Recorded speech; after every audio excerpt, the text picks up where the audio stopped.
Hello friends, నమస్తే. నా పేరు Lakshmi. Welcome to Lakshmi channel. ఇది మా సెంపంగి చెట్టు అండి. కింద వేసింది, తొట్టులో కాదు. ఇది కూడా హైబ్రిడ్ చెట్టే.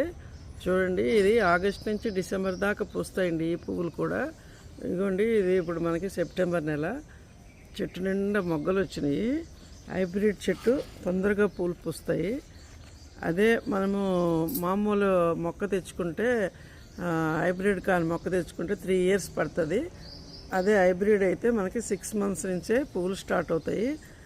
ఇది కొమ్మ తీసుకొని దీన్ని గ్రాఫ్టింగ్ చేస్తారు కాబట్టి ఆ కొమ్మ నుంచి వస్తుంది కాబట్టి ఈ మొక్క తొందరగా పూలు పూస్తాయి. ఇదిగోండి, మొన్నటిదాకా బాగా పూలు పూసి మళ్ళీ చెట్టు నిండా మొగ్గలు వచ్చినవి.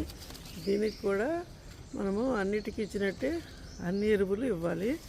అప్పుడప్పుడు మనము దీనికి ఎగ్ ఆయిల్ ఇవ్వాలి. చూడండి ఎంత అందంగా ఉందో పువ్వు.